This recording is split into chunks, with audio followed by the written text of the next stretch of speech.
But unlike what the gift Nifty was suggesting, the Nifty is now opened up with just a 5-point cut, I think. So it's down only around 10 points as we speak.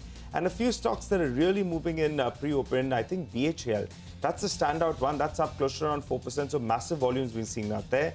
You have Oracle Financial as well. That's up close to around 2.5%. So those are the two big movers. On the Nifty itself, well, we're down now close to around 25 points. Or BPCL, that's up 1%. Coal India is up 0.7%.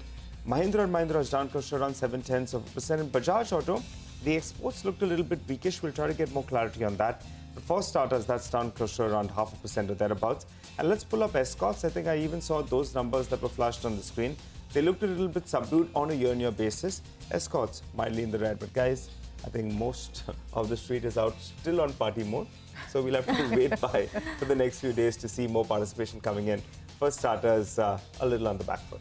Well, there are no triggers, right? At least global triggers, with most of the global markets shut today. Let's run you through some of the big movers on the large cap front. So BPCL is now the top gainer.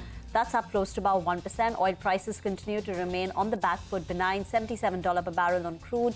So BPCL has opened with strength. Coal India has been one of the big movers of 2023, and it continues its run on day one. In pharma names, you've got Dr. Reddy's, Divis Laboratory holding up smartly, Cipla, Apollo Hospital seeing buy. That's up close to about 0.5%. On the losing side, Bharti Airtel sees a bit of a correction in terms of frontline large cap banks. It's Axis Bank, ICICI Bank, subdued in trade. Eicher Motors is down 0.5%. Bajaj Auto, where the overall sales numbers are lower than what the Nomura expectations were. The company has reported a 16% jump in their total sales year-on-year at 3.26 lakh units. But this is lower than the 3.5 lakh units that the Nomura poll indicated. So Bajaj Auto, a bit of a disappointment. HDFC Bank too is correcting now in the red, down 0.5%. HUL weak, and few of the IT names are trading flat. Infy and TCS just down 27%. Quiet as it gets. Quiet, but mid-cap's already getting excited. Of course, volumes are thin, so you have to take that caveat on board. Check out RailTel. The stock had a great week last time around, and it's building on those gains right now. We spoke with the management as well.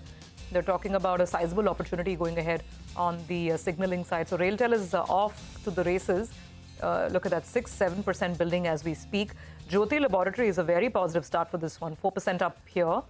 Interglobe Aviation, there's a cut in ATF prices, which works well. And obviously, we know how airports are overflowing. The demand is as strong as it could be. So good start for Interglobe as well. Checking out some more stocks and news. Dhampur Sugar is positive. 3rd January, they're doing a board meeting for a buyback.